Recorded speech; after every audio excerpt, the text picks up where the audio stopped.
Bonjour les makers, c'est Philippe Debris de chez Planète Maker 3D. Aujourd'hui, je vais vous présenter un outil indispensable dans votre atelier, le microscope électronique Indostar. Pour tous les petits travaux de précision, allez, c'est parti pour la réparation.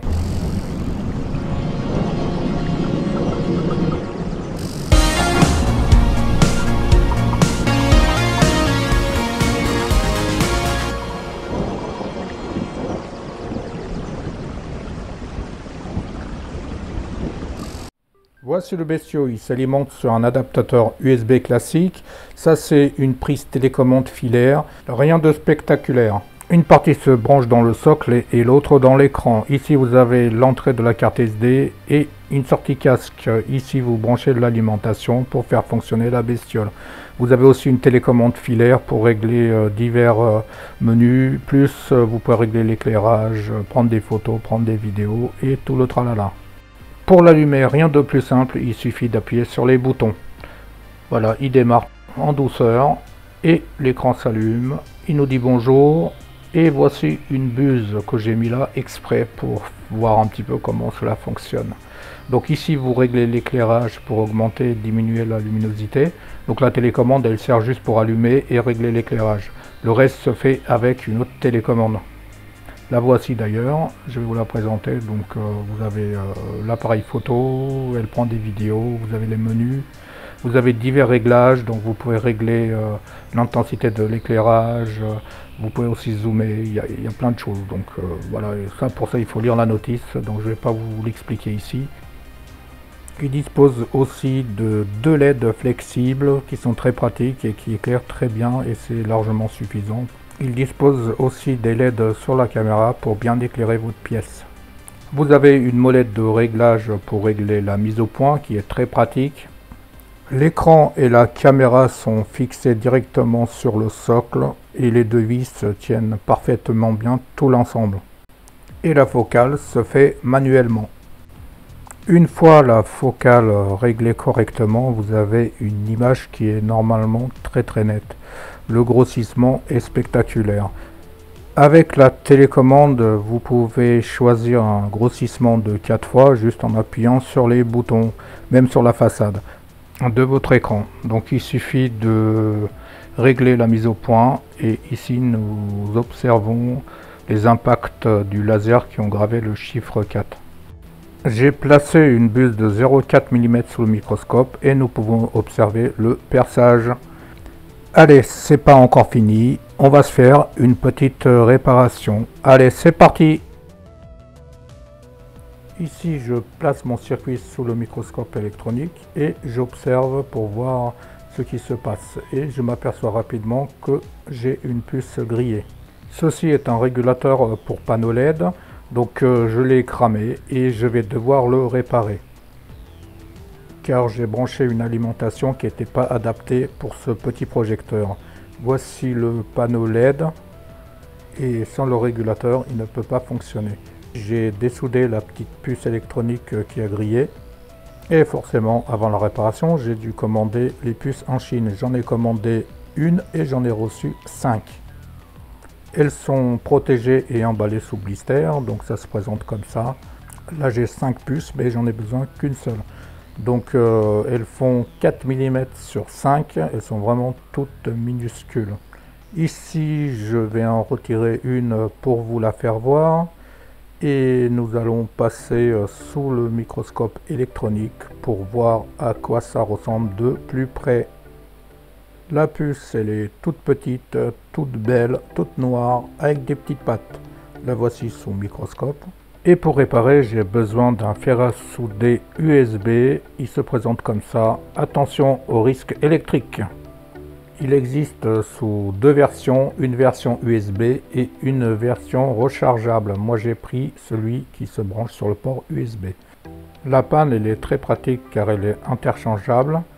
Il suffit de la visser sur le corps du fer, comme ceci, c'est très simple. En plus, si elle tombe en panne, vous pouvez en commander une autre pour la changer.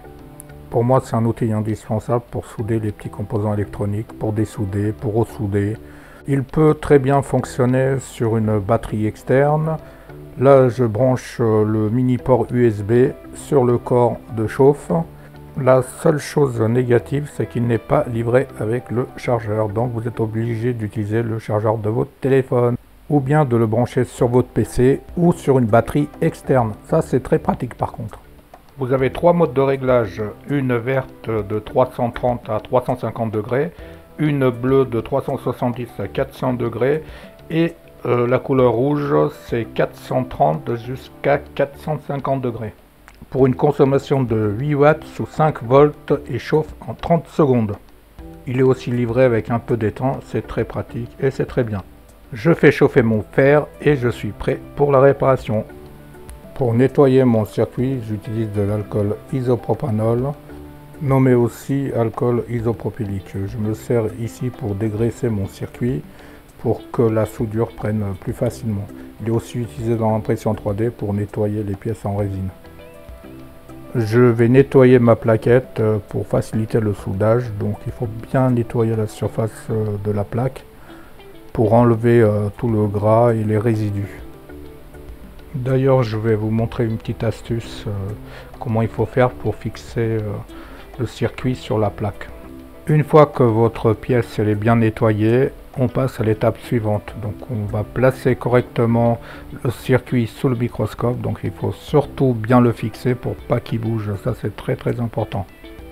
Mon fer à souder est prêt, donc je l'ai mis à chauffer un peu juste pour qu'il prenne de la température.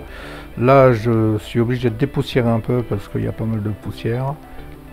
Alors la suite elle est assez compliquée parce que pour placer la puce c'est vraiment très délicat.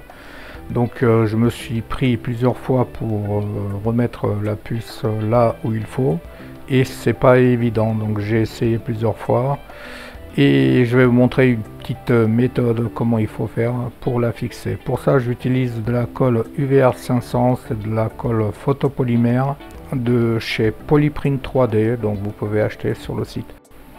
Pour déposer la colle j'utilise un cure-dent, ici je place une petite goutte, c'est largement suffisant, puis je viens éclairer avec une lampe UV pour consolider tout ça. Une fois que c'est collé, et ben ça ne bougera plus. Une fois que ma puce elle est bien collée sur la plaquette, et ben je peux passer à l'étape suivante, c'est-à-dire souder tout ça.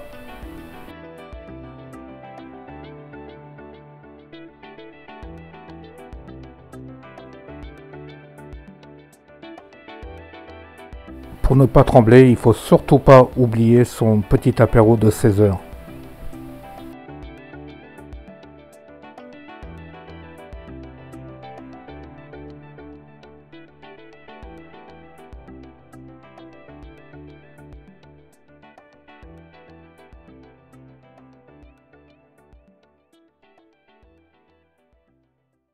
Dernière petite vérification si tout est bien soudé.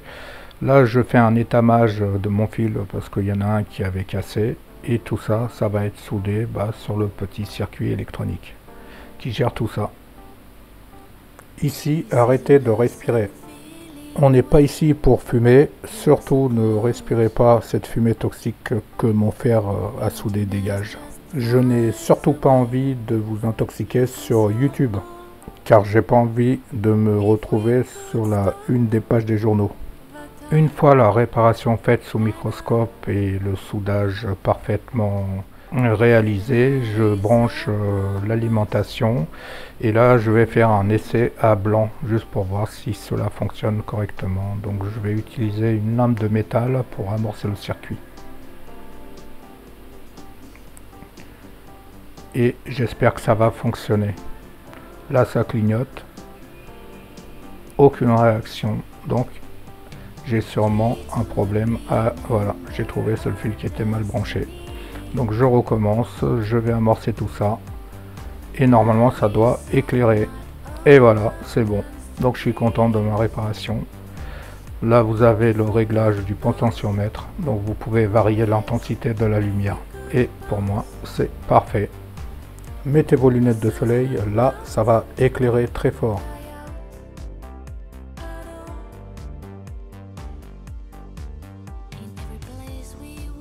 Pour moi tout est bon, donc je peux remonter le circuit dans le boîtier.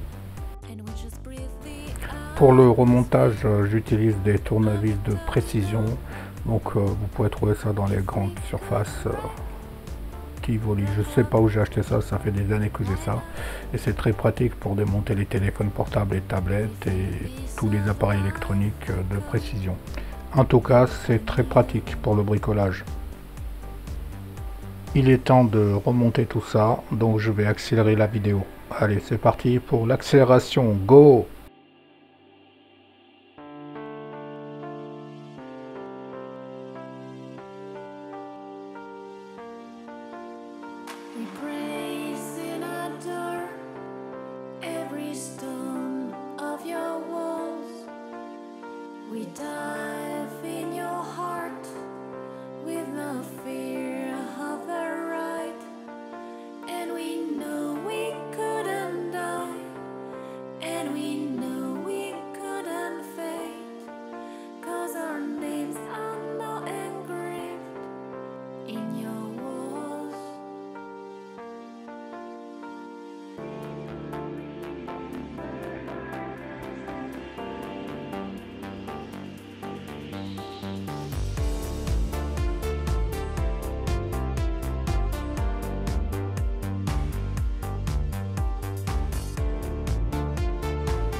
À bientôt pour une nouvelle vidéo.